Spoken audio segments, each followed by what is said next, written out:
Hello friends, ये है हम लोगों का लेक्चर नंबर 7 क्लास 12 के लिए, जिसके अंदर हम कवर करने जा रहे हैं मेगा स्पोरोजेनेसिस प्रोसेस को और साथ ही साथ डेवलपमेंट ऑफ फीमेल गैमेटोफाइट को। इसके पहले के लेक्चर में हम लोगों ने बात किया था ओव्यूल्स के बारे में और टाइप्स ऑफ ओव्यूल्स के बारे में। आज का ये जो टॉपिक है उसको स्टार्ट करने से पहले मैं आपसे बात कर लेता हूँ पार्ट्स ऑफ ओव्यूल के बारे में। कितने पार्ट्स हैं ओव्यूल के और उनका फंक्शन क्या है। सबसे जो पहला पार्ट आता है ओव्यूल का वो कहलाता है इंटेग्यूमेंट। तो फर्स्ट पार्ट क्या है? इंटेग्यूमेंट। इंटेग्यूमेंट को अगर आपको डिफाइन करना है तो इसके लिए आप बोल सकते हो it is the outer covering of ovule.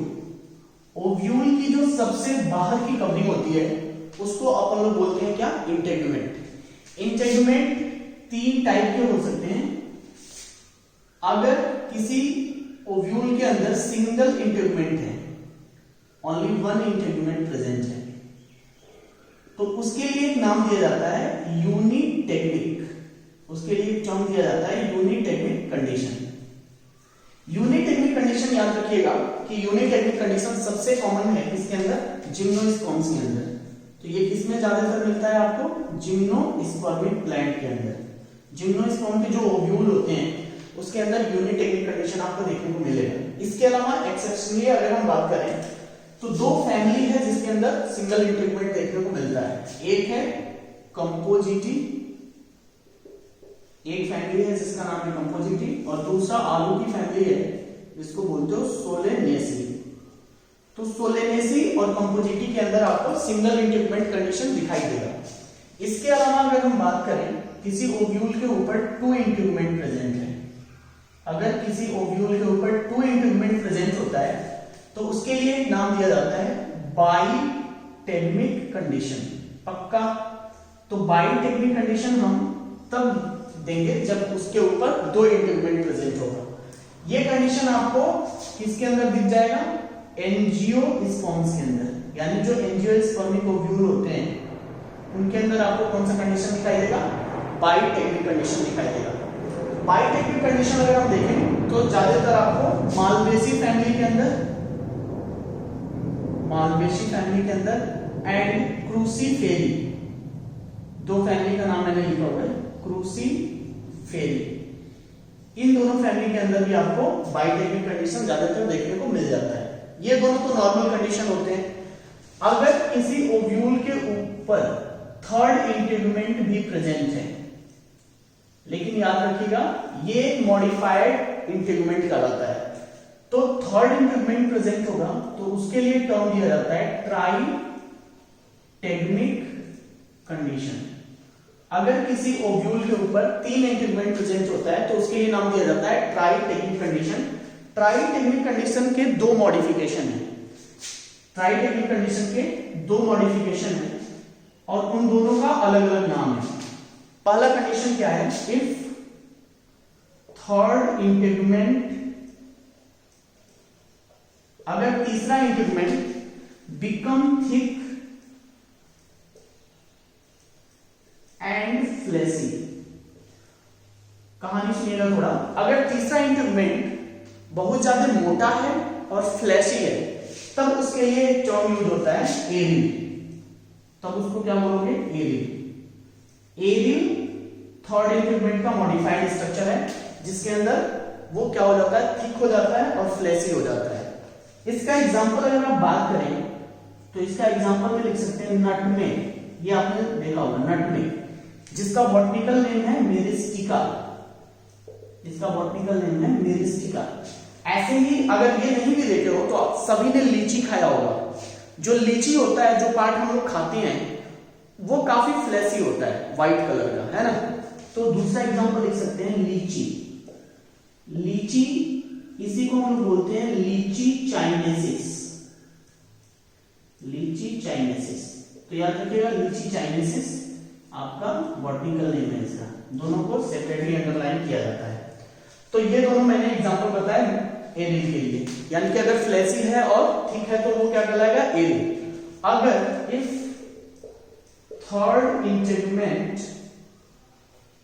अगर तीसरा integument become dry and membranes, ध्यान से सुनिए, अगर तीसरा जो इंटीग्यूमेंट है वो सूखा हुआ है, ड्राई है एंड मेम्ब्रेनस है, मेम्ब्रेन बना रहा है, तब ऐसे कंडीशन के लिए नाम यूज होता है करांकल। तो इसके लिए टर्म यूज होता है करांकल। करांकल के अंदर जब आप देखेंगे तो उसका जो लेयर होता है वो ड्राई हो जाता है और मेम्ब्रेनस हो जाता है। ऐसा कंडीशन आपको दिखाई देगा, एग्जांपल के लिए लिख सकते हैं रिशिनस। रिशिनस कम्युनिस प्लांट होता है, सभी ने सुना होगा। अगर रिशिनस नाम नहीं सुना होगा तो कैस्टर सुना होगा, CASTOR, कैस्टर सीड, है ना। तो कैस्टर का जो सीड होता है उसके ऊपर देखिएगा एक ड्राई मेम्ब्रेनस कवरिंग होती है ना। जो कैस्टर सीड होता है ये ऑयल यील्डिंग प्लांट माना जाता है, क्योंकि रेडी का तेल आपने सुना होगा, कैस्टर ऑयल।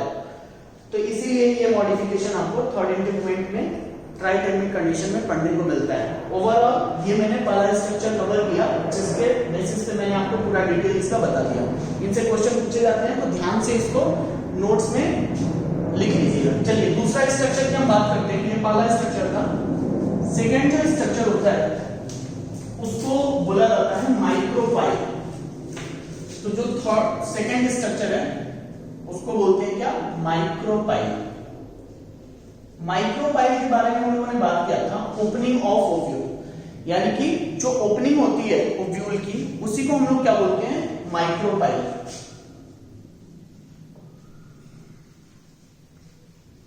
जो ओपनिंग होती है उसी को हम लोग क्या बोलते हैं, माइक्रोपाइल। अगर आप इसके स्ट्रक्चर से मैं थोड़ा सा क्लियर कर दूं, ये आपको दिखाई दे रहा है, ये एक ओव्यूल है, ऑर्थोट्रोपस ओव्यूल। इसके अंदर जब आप देखेंगे तो ये इंटीग्यूमेंट दिखाई दे रहा है ना। अब क्या होता है, यही जो ओपनिंग होती है इसी को हम लोग नाम देते हैं क्या, माइक्रोपाइल। जो ओपनिंग दिखाई दे रही है वही क्या है, माइक्रोपाइल। इसके लिए दो नाम है, जो बाहर का है वो बड़ा स्ट्रक्चर फॉर्म करता है, इसके लिए इसको नाम देते हैं एक्सोस्टोम।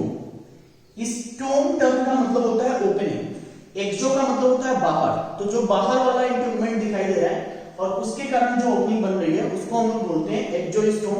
ऐसे ही जो अंदर वाले से आपको ओपनिंग दिखाई दे रही है इसके लिए टर्म दिया जाता है एंडोस्टोम। तो दो तरीके की ओपनिंग आपको दिखाई देगी, जो बाहर के इंटीग्यूमेंट से होगा उसको एक्सोस्टोम, और जो अंदर के इंटीग्यूमेंट से होता है उसके लिए हम टर्म यूज करते हैं एंडोस्टोम। इसके अलावा फंक्शन क्या है इसका सुन लीजिए फटाफट। फंक्शन के बारे में अगर आप बात करोगे तो पहला फंक्शन क्या है, अगर ओपनिंग है तो यहां से जो भी पॉलन ट्यूब आएंगे उनकी एंट्री यहीं से होनी है फर्टिलाइजेशन के लिए। तो लिख लीजिए, इट प्रोवाइड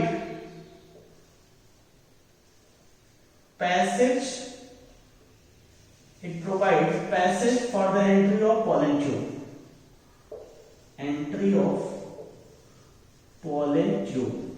तो पॉलन ट्यूब की एंट्री किस रास्ते से होती है, माइक्रोपाइल के साइड से होती है।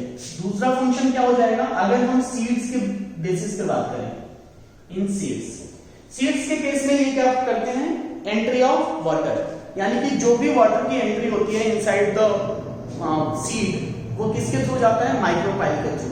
तो also it provide the passage for entry of water. ये बातें क्लियर हैं, आपको समझ में आ गई होंगी, दोनों कंडीशन आपको क्लियर हो गया होगा। तो माइक्रोपाइल हमारा क्या था, सेकंड स्ट्रक्चर था। इसके अलावा थर्ड स्ट्रक्चर क्या है उस पे आ जाइए।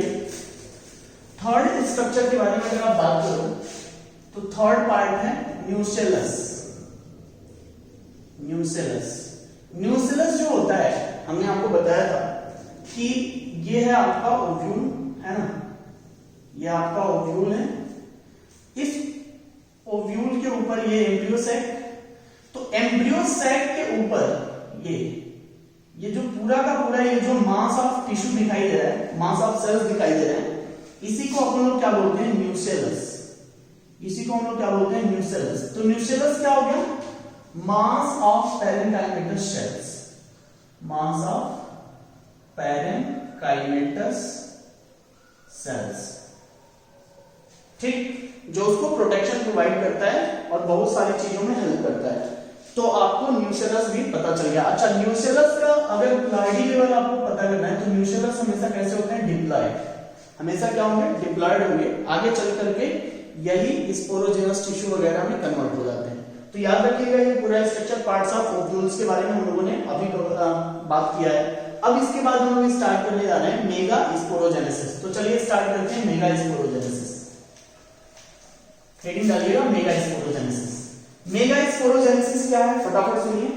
Formation of mega spore from the mega spore mother cell process will be known as mega sporogenesis. यानी कि इसके नीचे मैं लिख सकता हूं formation of mega spore, formation of mega spore. Mega spore को क्या बोलोगे, फीमेल गैमेट। इसका प्लाइडी लेवल क्या होगा, n। तो formation of mega spore from mega spore mother cell, क्या, mega spore mother cell. Microspore mother cell हम लोगों ने मेल के केस में पढ़ा था। प्लाइडी लेवल क्या है बच्चा लोग, 2n, क्लियर है। तो formation of mega spore from the mega spore mother cell, उसी को हम लोग क्या नाम देते हैं, मेगा स्पोरोजेनेसिस। जो मेगा स्पोर बनेगा, इनका जब डेवलपमेंट होता है तो उसको हम, उसके लिए हम लोग टर्म यूज करते हैं मेगा गैमेटोजेनेसिस, जिसके आगे मैंने लिखा हुआ है फीमेल गैमेटोफाइट डेवलपमेंट, पक्का। तो वो मेगा गैमेटोजेनेसिस है। इसके लिए आप कॉन्सेप्ट समझिएगा। कोई भी मेगा स्पोर मदर सेल है तो मेगा स्पोर मदर सेल तो एक्ट करता है ना, 2n प्लाइडी लेवल होगा। इसके अंदर क्या होगा, मियोसिस। जैसे ही मियोसिस कंप्लीट होगा तो कितने मेगा स्पोर बनेंगे, 4 मेगा स्पोर बनेंगे। और यही प्रोसेस कहलाता है क्या, मेगा स्पोरोजेनेसिस। यही प्रोसेस कहलाता है मेगा स्पोरोजेनेसिस। अब इस 4 मेगा स्पोर में से कितने मेगा स्पोर ऐसे हैं जो फंक्शनल हैं, कितने ऐसे हैं जो नॉन फंक्शनल हैं, उसके बेसिस पे जब हम डेवलपमेंट पढ़ते हैं तो वही फीमेल गैमेटोफाइट का डेवलपमेंट पढ़ना है या फिर एम्ब्रियो सेल का डेवलपमेंट पढ़ना है। तो इसके आगे का कॉन्सेप्ट हमारा फीमेल गैमेटोफाइट डेवलपमेंट होगा। पहले यहां तक के प्रोसेस को हम लोग बात कर लेते हैं कि कोई भी मेगा स्पोर मदर सेल से मेगा स्पोर का फॉर्मेशन कैसे होता है। तो चलिए स्टार्ट करते हैं मेगा स्पोरोजेनेसिस को डिटेल में। हम लोगों ने बात किया था, कॉन्सेप्ट समझिएगा थोड़ा। हम लोगों ने बात किया था कि ये ओव्यूल है, ठीक, ये एनाट्रोपस ओव्यूल है। इस एनाट्रोपस ओव्यूल के अंदर हमने बात किया था कि अंदर की तरफ इंटेगुमेंट प्रेजेंट होता है और इसके अंदर जब आप जाएंगे तो यहां पे आपको ये सेल दिखाई देगा जिसको न्यूसेलस बोला जाता है। अब क्या होता है, जैसे ही इसके अंदर डेवलपमेंट स्टार्ट होता है, मास ऑफ सेल्स इसके अंदर प्रेजेंट है, बहुत सारे सेल्स यहां पे प्रेजेंट हैं और इन सेल्स में ही कोई एक जो सेल होगा वो मैच्योर हो जाएगा, बड़ा हो जाएगा और इसके अंदर एक्ट करेगा आर्ची स्पोरियल सेल्स के जैसे। तो जब आप देखेंगे तो इसके अंदर डेवलपमेंट होगा और एक सेल का फॉर्मेशन आपको दिखाई देगा। तो ये कंडीशन आपको कुछ ऐसा दिखाई देगा, ये है, और इसके अंदर आपको एक छोटा सा स्ट्रक्चर दिखाई दे रहा है जिसको हम लोग नाम देते हैं आर्ची स्पोरियल सेल, है ना। इसको हम लोग नाम देते हैं आर्ची स्पोरियल सेल। ये जो आर्ची स्पोरियल सेल है यही आगे चल करके क्या होगा, डेवलपमेंट प्रोसेस के थ्रू फीमेल गैमेटोफाइट का डेवलपमेंट कराएगा। ये जो आर्ची स्पोरियल सेल है बेटा, इसके अंदर क्या होना है, डिवीजन होना है। तो पहला पेरिक्लाइनल डिवीजन यहां पे होगा, पहला डिवीजन होगा पेरिक्लाइनल डिवीजन। हम लोगों ने पिछले लेक्चर में पेरिक्लाइनल डिवीजन, एंटीक्लाइनल डिवीजन दोनों एक्सप्लेन किया हुआ है। जैसे ही पेरिक्लाइनल डिवीजन होगा तो आपको पता ही है कि इसके अंदर 2 ऐसे सेल्स बन जाएंगे, यानी कि जो एक था वो कितने में कन्वर्ट हो जाएगा, 2 में कन्वर्ट हो जाएगा, है ना। तो ऐसे आपको 2 जो एक सेल है वो 2 सेल में कन्वर्ट होते हुए दिखाई दे रहा है। अच्छा याद रखिएगा, ये माइक्रोपाइलर एंड है और ये चलेजर एंड है। ये माइक्रोपाइलर एंड है और ये चलेजर एंड है। माइक्रोपाइल क्या है, ओपनिंग, और चलेजर जस्ट उसके सामने वाले के बारे में हम लोगों ने बात किया था पिछले लेक्चर में। तो अब यहां से आर्ची स्पोरियल पेरिक्लाइनल डिवीजन शो किया जिसके कारण 2 सेल आपको दिखाई दे रहे हैं। आपने ये तो पढ़ा ही है कि जो आउटर साइड होता है, जो आउटर सेल होता है, ये क्या बनाएगा, प्राइमरी पेराइटल सेल, पक्का। तो प्राइमरी पेराइटल सेल आउटर वाला डेवलप करेगा और जो इनर वाला होगा इनर सेल, इनर सेल क्या फॉर्म करेगा? Primary sporogenous cell. तो प्राइमरी स्पोरोजिनस सेल का फॉर्मेशन आपके इनर सेल से हो रहा है और आउटर सेल से आपका प्राइमरी पेराइटल सेल का फॉर्मेशन हो रहा है। कुछ टाइम बाद जब हम बात करेंगे तो ये जो प्राइमरी पेराइटल सेल है ये धीरे धीरे क्या हो जाएगा? डीजनरेट कर जाएगा, इसका कोई फंक्शन नहीं है। तो माइक्रोपाइल के साइड का जो प्राइमरी पेराइटल जो आउटर लेयर की तरफ आपको दिखाई दे रहा है वो धीरे धीरे डीजनरेट होकर खत्म हो जाएगा। लेकिन जो इनर सेल है जो प्राइमरी स्पोरोजिनस सेल बना रहा है इसके अंदर क्या होगा? यही एक्ट करेगा किसके तरफ? Act as mega spore mother cell. किसके तरफ से एक्ट करेगा? मेगा स्पोर मदर सेल के जैसे स्पोरोजिनस टिश्यू एक्ट करेगा। अब इसमें क्या होता है? जो ये एक आपको दिखाई देगा अंदर की तरफ, यही आपका क्या कहलाएगा? Mega spore mother cell. अब इस मेगा स्पोर मदर सेल में कौन सा प्रोसेस होगा? मियोसिस। इस मेगा ये आपका माइक्रोपाइलर एंड है और ये चलेजल एंड है। इसके अंदर कौन सा प्रोसेस होना है? मियोसिस। जैसे ही मियोसिस प्रोसेस होगा तो जो एक वहां पे आपको बीच में सेंट्रल सेल दिखाई दे रहा है ये डिवाइड करके क्या बना देगा? 4 मेगा स्पोर। तो इसके अंदर आपको कुछ ऐसा स्ट्रक्चर दिखाई देगा 1 2 3 और 4। ये अरेंजमेंट आप बोलते हो लीनियर टाइप ऑफ अरेंजमेंट। तो ऐसे यहां पे कितने मेगा स्पोर्स का फॉर्मेशन हुआ? 4 मेगा स्पोर्स का फॉर्मेशन हुआ। यहां तक बातें समझ में आ रही है? सबका प्लॉइडी लेवल क्या होगा बच्चा लोग? हैप्लॉइड। इसका प्लॉइडी लेवल क्या था? डिप्लॉइड। तो डिप्लॉइड से क्या हो गया? हैप्लॉइड हो गया।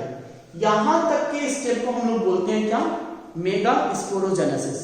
यहां तक के स्टेप को आप क्या बोलते हो? मेगा स्पोरोजेनेसिस, जहां पे 4 मेगा स्पोर का फॉर्मेशन हो रहा है। अब थोड़ा ध्यान से समझना, out of 4 mega spore, in 4 mega spore में से जो 3 है ये आपका माइक्रोपाइलर एंड है और ये आपका चलेजल एंड है। तो जो माइक्रोपाइलर एंड के तरफ के जो 3 मेगा स्पोर हैं वो आगे चल करके डीजनरेट हो जाएंगे। यानी कि ये डायग्राम देख लीजिए थोड़ा, ये चलेजल एंड है। पोलैरिटी आपको समझनी है, अगर पोलैरिटी आप गलत करोगे तो एग्जांपल गलत हो जाएगा। तो चलेजल एंड है, माइक्रोपाइलर एंड है। तो ये आपका क्या हो गया? फंक्शनल हो गया। और नीचे के साइड में जो 3 थे यानी कि माइक्रोपाइलर साइड में वो धीरे धीरे क्या हो गए? डीजनरेट हो गए। तो only 1 functional mega spore, only 1 functional mega spore, केवल एक ही फंक्शनल मेगा स्पोर आपको दिखाई देगा।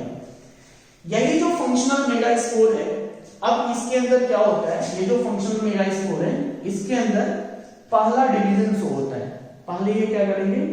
माइटोटिकली डिवाइड करेंगे। माइटोटिक डिवीजन यहां पे होगा और जैसे ही माइटोटिक डिवीजन होगा तो एक फंक्शनल मेगा स्पोर जो है वो कन्वर्ट होके 2 में बदल जाएगा। तो ये आपको 2 में बदलते हुए दिखाई दे रहे हैं। तो यहाँ पे 2 मेगा आपको सेल दिखाई दे रहा है। अब क्या होता है? जो ये न्यूक्लियस था वो 2 न्यूक्लियस में कन्वर्ट हो गया माइटोटिकली। ये हमारा क्या था? पहला माइटोटिक डिवीजन था। कैसा डिवीजन था? पहला माइटोटिक डिवीजन था। इसके बाद हमारा दूसरा माइटोटिक डिवीजन होता है। दूसरे माइटोटिक डिवीजन में क्या होता है? 1 2 में कन्वर्ट होगा, नीचे भी जो 1 है वो 2 में कन्वर्ट हो गया। तो ये सेकेंड माइटोटिक डिवीजन यहाँ पे होता है। और इस सेकेंड माइटोटिक डिवीजन के कारण आपको दिखाई दे रहा है कि जो 2 न्यूक्लियस हैं वो 4 न्यूक्लियस में कन्वर्ट हो गए। ये माइक्रोपाइलर रिंग है, ये चलेजल रिंग है। ये माइक्रोपाइलर रिंग है और ये चलेजल रिंग है। और हम डेवलपमेंट किस मेगा स्पोर के बारे में पढ़ रहे हैं? चलेजल एंड के मेगा स्पोर के बारे में। सेकेंड माइटोटिक डिवीजन क्लियर हुआ। इसके बाद स्टार्ट होता है third mitotic division. Third mitotic division जैसे ही होता है तो यहाँ पे जो 4 हैं वो आपको 8 में दिखाई देते हैं, यानी कि 4 ऊपर और ऐसे ही 4 जो है वो नीचे। इस तरह से आपको एक न्यूक्लिएटेड कंडीशन आपको दिखाई दे रहा है। 8 न्यूक्लियस आपको अरेंज होते हुए दिखाई दे रहे हैं। अब क्या होता है? अब यहां से एम्ब्रियोसाइट का फॉर्मेशन सुनिएगा थोड़ा सा। थर्ड माइटोटिक यानी कि 3 माइटोटिक डिवीजन कंप्लीट हो गए। अब इसके बाद इसमें से यानी कि ऊपर से एक न्यूक्लियस सेंटर की तरफ मूव करेगा और नीचे से भी एक न्यूक्लियस सेंटर की तरफ मूव करेगा। तो दोनों साइड से एक एक न्यूक्लियस क्या करेंगे, सेंटर की तरफ मूव करेंगे। तो ये स्ट्रक्चर आपको कुछ ऐसा दिखाई देगा। 3 बच जाएंगे आपके ऊपर, एक आ जाएगा बिल्कुल सेंटर में, 3 बच जाएंगे आपके नीचे, एक आ जाएगा बिल्कुल सेंटर में। तो एक ऊपर से बीच में आया और एक नीचे से बीच में आया, तो 2 पोलर न्यूक्लियाई के फॉर्म में यहां पे आपको दिखाई दे रहे हैं। यहां तक का जो प्रोसेस हुआ, यहां तक कोई भी साइटोकाइनेसिस नहीं हुआ, यानी कि सेल का डिवीजन नहीं हो रहा है, केवल किसका डिवीजन हो रहा है, कैरियोकाइनेसिस, यानी कि न्यूक्लियस का डिवीजन हो रहा है।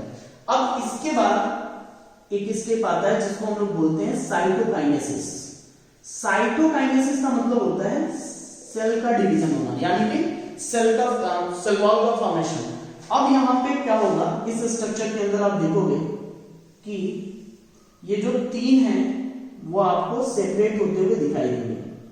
साइटोकाइनेसिस हो गया, जिसके कारण आपको ये 3 सेल स्ट्रक्चर ऊपर बन गया। नीचे के जो 2 पोलर न्यूक्लियाई हैं वो ऐसे ही प्रेजेंट होंगे, और नीचे की तरफ, सबसे नीचे की तरफ बीच में आपको एक सेल, एक न्यूक्लियस के साथ एक सेल हो जाएगा, और इसके बाजू में जो 2 न्यूक्लियस थे वो भी सेलुलर स्ट्रक्चर में कवर हो जाएंगे। तो ऐसा कंडीशन आपको दिखाई दे रहा है। ये कंडीशन अगर आप देखो तो इसको हम लोग बोलते हैं 7 sailed 8 nucleate condition. 7 sailed 8 nucleate condition क्यों? क्योंकि इसमें 7 सेल हैं, 1 2 3 4 5 6 7। तो इसको हम लोगों ने क्या लिखा, 7 सेल्ड एंड 8 न्यूक्लिएट कंडीशन। लिख लीजिएगा 7 सेल्ड एंड 8 न्यूक्लिएट कंडीशन। दिखाई दे रहा है?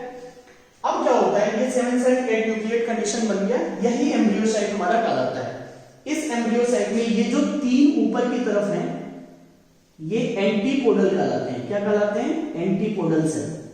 तो जो 3 ऊपर की तरफ हैं वो 3 एंटीपोडल सेल हैं। प्लॉइडी लेवल सबका क्या है, हैप्लॉइड है, सबके सब कैसे हैं, हैप्लॉइड है। बीच में 2 आपको न्यूक्लियाई दिखाई दे रहे हैं, इसको हम लोग बोलते हैं 2 पोलर न्यूक्लियाई। तो बीच की तरफ 2 पोलर न्यूक्लियाई है, इसको आप 2n नहीं लिख सकते हो क्योंकि दोनों का नेचर अलग अलग है। तो ये आपको n+n के फॉर्म में ऐसे ही मिलेंगे। तो ये बीच में 2 पोलर न्यूक्लियाई है जिनका प्लॉइडी लेवल हैप्लॉइड है। सबसे नीचे की तरफ जो सबसे बड़ा स्ट्रक्चर दिखाई दे रहा है उसको हम लोग बोलते हैं एग सेल। तो सबसे नीचे की तरफ एक एग सेल है जो हैप्लॉइड है।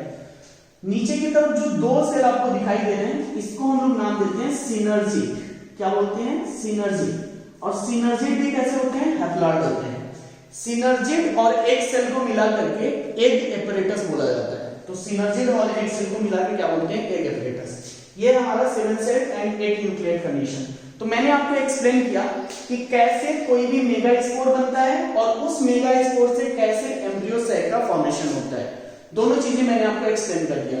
यहां से लेकर के और यहां तक के प्रोसेस को मेगा स्पोरोजेनेसिस बोलते हैं, और यहां से हम लोग डेवलपमेंट इसका पढ़े हैं। तो याद रखिएगा ये कंडीशन। अब इसके बाद हम लोग बात करने जा रहे हैं जो इसके बाद इसको मिटा लीजिए और नेक्स्ट कॉन्सेप्ट पे आ जाइए। डेवलपमेंट के बेसिस पे 3 कंडीशन हमें पढ़ना है, मेगा मोनोस्पोरिक कंडीशन, बाइस्पोरिक कंडीशन और टेट्रास्पोरिक कंडीशन। थोड़ा समझिएगा क्या है ये।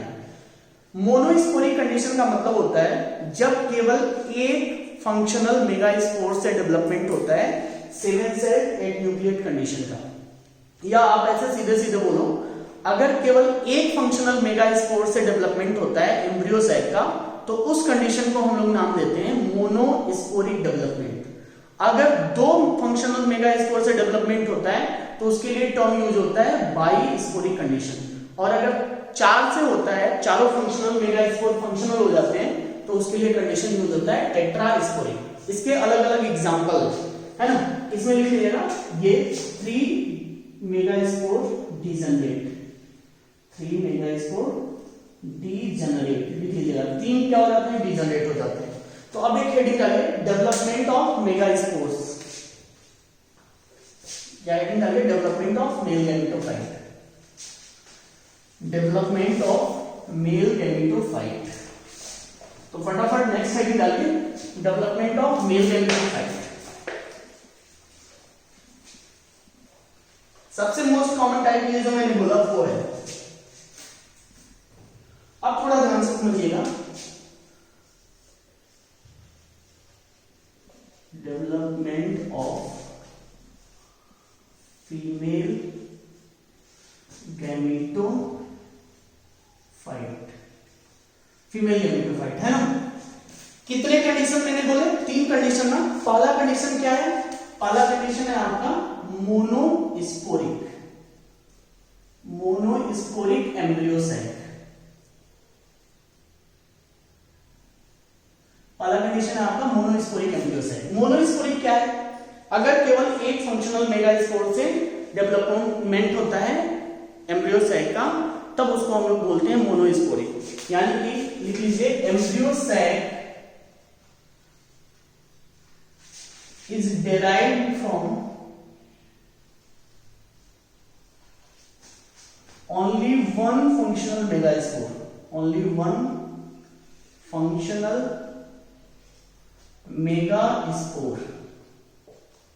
अगर केवल एक फंक्शनल मेगास्पोर से डेवलपमेंट होता है एम्ब्रियोसाइट का, तो कंडीशन क्या होगा? Monosporic condition. ठीक, आउट ऑफ 4। तो यहां पे थोड़ा ध्यान से समझिए। मान लीजिए मैंने ये बना दिया है ना, और इसमें से क्या होगा, जब ये सेल है मेगास्पोर मदर सेल, ये मेगास्पोर, ये है आपका माइक्रोपाइलर रिंग और ये है चलेजर रिंग। थोड़ा ध्यान से सुनिएगा, क्या होता है जब ये डेवलप करते हैं, म्यूसिस करेंगे, तो म्यूसिस करेंगे तो क्या होगा, जो एक है वो 4 में कन्वर्ट हो जाएगा। तो ऐसे आपको 4 फंक्शनल मेगास्पोर मिलेंगे। ये माइक्रोपाइलर रिंग है और ये चलेजर रिंग। तो इसका प्लॉइड लेवल 2n, इसका प्लॉइड लेवल n, पक्का मेगास्पोर बन गए। अब इसमें से 3 जो है वो डिजेनरेट हो जा रहे हैं, चाहे इधर चलेजर रिंग के 3 डिजेनरेट हो और चाहे माइक्रोपाइलर। अगर अब इसमें भी पोलैरिटी के बेसिस पे बात होगी, तो पहला केस हम लोगों ने पढ़ा जिसमें 3 मेगास्पोर जो हो रहे हैं वो डिजेनरेट कर जा रहे हैं, 3 मेगास्पोर्स डिजेनरेट, और बच कितना रहा है? सिर्फ 1। तो एक फंक्शनल मेगास्पोर से हम लोगों ने देखा है 7 सेल 8 न्यूक्लिएट कंडीशन, और इसीलिए इसको हम लोग नाम देते हैं मोनोस्पोरिक कंडीशन। तो जो अभी हम लोगों ने बनाया वो कैसा था? मोनोस्पोरिक। मोनोस्पोरिक कंडीशन में भी 2 एग्जांपल लिए जाते हैं। मोनोस्पोरिक कंडीशन में भी 2 टाइप होता है। पहला जो टाइप होता है उसको हम लोग बोलते हैं पॉलीगोनम टाइप। तो जो फर्स्ट टाइप होता है उसको हम लोग नाम देते हैं पॉलीगोनम टाइप, और दूसरा जो होता है वो होता है ओएनोथेरा, ओएनोथेरा टाइप। तो ये दोनों प्लांट्स का नाम है, पॉलीगोनम और ओएनोथेरा, जिसके अंदर डेवलपमेंट आपको दिखाई देता है। पॉलीगोनम में क्या होता है? पॉलीगोनम में जो चलेजल एंड मेगास्पोर है इज फंक्शनल। इस केस में कौन फंक्शनल है? चलेजल एंड का मेगास्पोर, है ना। मैंने आपको बताया ये अगर पोलैरिटी है तो ये माइक्रोपाइल है, तो ये चले जाए, क्योंकि आप ओव्यूल ऐसे बनाए थे, आपका ओव्यूल का स्ट्रक्चर ये था, है ना। तो ये चलेजर है और ये माइक्रोपाइल है। अगर चलेजर एंड का मेगास्पोर फंक्शनल होता है तो वो कंडीशन कहलाएगा पॉलीगोनम। और इसके अंदर अभी हम लोगों ने पढ़ा है, उसके अंदर जो एम्ब्रियोसाइट बनता है वो बनता है 7 सेल्ड एंड 8 न्यूक्लिएट कंडीशन, पक्का। तो 7 सेल्ड 8 न्यूक्लिएट कंडीशन किसमें? पॉलीगोनल टाइप में, क्लियर है। अगर ये तो पहला कंडीशन था जिसमें चलेजल एंड का मेगास्पोर फंक्शनल था। इफ माइक्रोपाइलर मेगास्पोर फंक्शनल, अगर माइक्रोपाइलर एंड का मेगास्पोर अगर फंक्शनल होता है तब वो कहलाता है ओएनोथेरा टाइप। और इस ओएनोथेरा टाइप में एक खास बात और होती है बेटा, कि इसमें 3 माइटोटिक डिवीजन ना होकर के केवल 2 ही माइटोटिक डिवीजन होते हैं। तो only 2 mitotic division, only 2 mitotic division. ये भी केस आपको याद रखना है। किस तरफ का हो रहा है? माइक्रोपाइलर मेगास्पोर का फंक्शनल, माइक्रोपाइलर जो मेगास्पोर है वो फंक्शनल है। इसके अंदर जो स्ट्रक्चर बनता है वो बनाता है क्या? 4 न्यूक्लिएट कंडीशन। क्या बनाएगा? 4 न्यूक्लिएट कंडीशन। 4 न्यूक्लिएट कंडीशन कैसे बनाएगा थोड़ा ध्यान से समझिएगा। ये स्ट्रक्चर देख लीजिए एम्ब्रियो साइट का। इसमें इसके अंदर केवल एक ही आपको सेंटर पे पोलर न्यूक्लियाई मिलेगा और नीचे की तरफ आपको 3 यानी कि एक एपरेटस आपको मिल जाएंगे। तो ये कंडीशन जो ये एम्ब्रियो साइट है ये ओइनोथेरा टाइप है। तो केवल एक पोलर न्यूक्लियाई है, सिंगल पोलर न्यूक्लियाई, ये है एग सेल है ना, और 2 सिनर्जिड है, 2 सिनर्जिड्स। ये स्ट्रक्चर आपको दिखाई देगा इन द केस ऑफ ओइनोथेरा। कभी कभी क्वेश्चन पूछता है कि एंडोस्पर्म का प्लॉइडी लेवल क्या होता है, तो बच्चे बोलते हैं 3n, क्योंकि अभी जो हमने पढ़ा था उसमें पोलर न्यूक्लियाई में 2 न्यूक्लियस था। मेल गैमेटोफाइट से जब वो सेकेंड मेल गैमेट से जब वो फ्यूज करते हैं तो 3n बनाते हैं, क्योंकि n प्लस n, तो 3n कंडीशन बनता है एंडोस्पर्म का। लेकिन यहाँ पे अगर पोलर न्यूक्लियाई से फ्यूजन होगा तो यहाँ पे 2n ही होगा। तो इस कंडीशन में जो एंडोस्पर्म बनते हैं वो 2n एंडोस्पर्म कहलाते हैं। पक्का कंफ्यूज नहीं होना है। तो ये 2 टाइप हम लोगों ने किसमें पढ़ा, मोनोस्पोरिक कंडीशन में, ओइनोथेरा टाइप और पॉलीगोनम टाइप। जिसमें ओइनोथेरा टाइप में डेवलपमेंट किधर से हो रहा है, माइक्रोपाइलर एंड के तरफ से हो रहा है, और पॉलीगोनम में किधर से हो रहा है, आपका चैलेंजर एंड के तरफ से हो रहा है। तो यहां तक की बातें क्लियर हो गई। अब आते हैं हम लोग आगे की तरफ। तो दूसरा जो टाइप है, सेकेंड टाइप, उसको हम लोग नाम देते हैं, इसको मिटा लीजिए और सेकेंड रीडिंग करिएगा बाइस्पोरिक कंडीशन। सेकेंड रीडिंग करिएगा बाइस्पोरिक कंडीशन। बाइस्पोरिक कंडीशन क्या है? बाइस्पोरिक कंडीशन का मतलब ये होता है कि जिसमें 2 फंक्शनल मेगास्पोर हो। आउट ऑफ 4 2 फंक्शनल मेगास्पोर से अगर एम्ब्रियो सैक बनता है तो उसको हम लोग बोलते हैं बाइस्पोरिक। यानी कि embryo sac is derived from 2 functional megaspore, 2 functional megaspore। ये कंडीशन आपको याद रखनी है। 2 फंक्शनल मेगास्पोर, अगर 2 फंक्शनल मेगास्पोर से एम्ब्रियो सैक का फॉर्मेशन होता है तो वो कहलाता है बाइस्पोरिक। अच्छा, इसमें जो 2 फंक्शनल मेगास्पोर फंक्शनल होते हैं तो उसके लिए एक टर्म यूज होता है डियाड, तो उसी को हम लोग बोलते हैं डियाड मेगास्पोर। तो इसको आप बोलोगे डियाड। डियाड टर्म का मतलब होता है जब 2 फंक्शनल होते हैं। पक्का? अब इसमें भी 2 कंडीशन है, बाइस्पोरिक में भी 2 कंडीशन आपको देखने को मिलेगा। एक कंडीशन होता है जिसको हम लोग बोलते हैं एलियम टाइप। तो पहला इसमें टाइप जो है वो कहलाता है एलियम टाइप, प्लांट का नाम है। प्याज वगैरह जो ऑनियन वगैरह होता है वो इसके अंदर आता है, एलियम टाइप। दूसरा है आपका एंटीनियन टाइप, एंटीनियन टाइप। तो 2 टाइप है, एंटीनियन एंड एलियम टाइप। इसके अंदर भी वही खास बात है, एक का चैलेंजर एंड फंक्शन होगा, दूसरे का माइक्रोपाइलर एंड फंक्शन होगा। इसमें मैं थोड़ा सा आपको समझा दूं। ये फॉर एग्जांपल समझिएगा, ये एक मेगास्पोर मदर सेल है, MMC 2n है ना। जब इसमें मियोसिस होगा तब आपको इसके अंदर 4 मेगास्पोर दिखाई देंगे। ऐसा कंडीशन, यहां तक तो बनना ही बनना है। 4 मेगास्पोर में से क्या होंगे, 2 मेगास्पोर डिजनरेट कर जाएंगे और 2 मेगास्पोर क्या हो जाएंगे, फंक्शनल हो जाएंगे। तो आउट ऑफ 4 केवल 2 फंक्शनल मेगास्पोर बचते हैं और 2 क्या हो जाते हैं, डिजनरेट कर जाते हैं। तो मान लीजिए ये दोनों डिजनरेट कर गए और ये दोनों क्या हो गए, फंक्शनल हो गए, और यही दोनों आगे चल करके एम्ब्रियो सैक बना देंगे। तो यहाँ पे इसके लेवल पे भी 2 चीजें हैं। इसमें भी आप, ये माइक्रोपाइलर एंड है, ये चैलेंजर एंड है, ये चैलेंजर एंड है, और ये माइक्रोपाइलर एंड है। तो कहानी ये है कि हो सकता है कि चैलेंजर एंड का दोनों माइक्रोस्पोर मेगास्पोर क्या हो जाए, डिजनरेट कर जाए, या फिर ऐसा भी हो सकता है कि माइक्रोपाइलर एंड का दोनों मेगास्पोर क्या हो जाए, डिजनरेट कर जाए। तो इसी लेवल पे हम लोग इसको कंसीडर करते हैं। एलियम टाइप में क्या होगा, embryo sac is derived from, लिख लीजिएगा, embryo sac is derived from, किससे डिराइव्ड होता है, फ्रॉम चैलेंजर मेगास्पोर। तो चैलेंजर मेगास्पोर से अगर डेवलपमेंट होता है एम्ब्रियो सैक का डियाड कंडीशन के थ्रू, तो वो टाइप आपको देखने को मिलेगा एलियम में। और अगर माइक्रोपाइलर एंड के तरफ का होता है, यानी कि इसमें लिख लीजिए embryo sac is derived from derived from micropylar and micropylar megaspore. अगर माइक्रोपाइलर मेगास्पोर से एम्ब्रियो सैक डिराइव होता है तब उस कंडीशन को हम लोग बोलते हैं एंडेमियन टाइप। ये आपको दोनों टाइप देखने को मिलेगा। अब इसके बाद आपको मैं बता दूं, ये दो कंडीशन आपको समझ में आ गया। इसमें भी 7 सेल 8 न्यूक्लियेट कंडीशन होता है, केवल 2 न्यूक्लियस बनते हैं।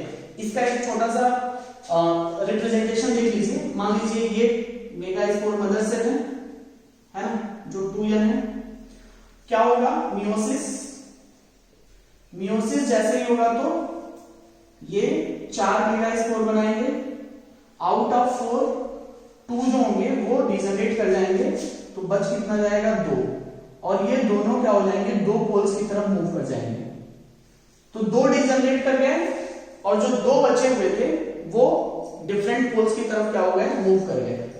अब यहां पे आपका, यहां तक तो प्रोसेस नॉर्मल है, यहां पे आपका माइटोटिक फर्स्ट होगा, माइटोटिक फर्स्ट। तो पहला माइटोटिक डिवीजन होगा, तो आपको दिखाई दे रहा है कि 1 से 2 बन जाएगा, नीचे भी 1 से 2 बन जाएगा। इसके बाद हमारा सेकंड माइटोटिक डिवीजन होगा। जैसे ही आपका सेकंड माइटोटिक डिवीजन होता है तो जो 2 हैं वो 4 में कन्वर्ट हो जाएंगे, 2 ऊपर, 4 ऊपर और 4 नीचे। इसीलिए मैंने बोला था कि इस कंडीशन में केवल 2 ही न्यूक्लियर डिवीजन होता है, यानी कि 2 ही बार यहाँ पे माइटोटिक डिवीजन होगा। तो अब वही कंडीशन है कि एक यहां से नीचे आएगा और एक यहां से नीचे आएगा, फिर आपका 7 सेल 8 न्यूक्लियर कंडीशन वहां पे भी बन जाएंगे। तो ओवरऑल आपको मैंने बाइस्पोरिक कंडीशन को एक्सप्लेन कर दिया। इसके बाद हम लोग बात करते हैं टेट्रास्पोरिक कंडीशन। टेट्रास्पोरिक कंडीशन जिसमें चारों मेगास्पोर फंक्शनल होंगे, उसके लिए टर्म यूज होता है टेट्रास्पोरिक। तो फटाफट हेडिंग डालिएगा, टेट्रास्पोरिक कंडीशन। तो नेक्स्ट हेडिंग है टेट्रास्पोरिक कंडीशन। नेक्स्ट हेडिंग डालिएगा tetrasporic condition. Tetrasporic condition when embryo sac is formed from 4 functional megaspore. अगर एम्ब्रियो सैक फॉर्म होता है किससे, 4 फंक्शनल मेगास्पोर से, तो कंडीशन को हम लोग क्या बोलेंगे, टेट्रास्पोरिक कंडीशन। लिख लेंगे इसको। अब टेट्रास्पोरिक कंडीशन में भी डिफरेंट वेरिएशन आपको देखने को मिलेगा। अलग अलग प्लांट्स में अलग अलग टाइप से टेट्रास्पोरिक डेवलपमेंट होता है। सबसे पहले अब इसमें मैं आपको बता दूं कि टेट्रास्पोरिक कंडीशन जो था वो सबसे पहले स्टडी किया था पी महेश्वरी। पी महेश्वरी नाम के साइंटिस्ट ने इसको एक्सप्लेन किया था। तो लिख लीजिएगा, first time explained bye tetrasporic condition, first time explained by P Maheshwari. ये नाम आप अच्छे से याद रखिएगा कि पी महेश्वरी ने सबसे पहले इस कंडीशन को बताया था। अब इसमें भी टाइप है, जैसे पहला टाइप इसमें आता है जिसको हम लोग बोलते हैं एडोक्सा। पहला जो टाइप है प्लांट का नाम है एडोक्सा। एडोक्सा टाइप के अंदर क्या होता है, एडोक्सा टाइप के अंदर आप याद रखिएगा कि इसमें 8 न्यूक्लियेट कंडीशन आपको देखने को मिलेगा। 4 फंक्शनल मेगास्पोर होंगे, 1 डिवीजन होगा और वो 8 न्यूक्लियेट कंडीशन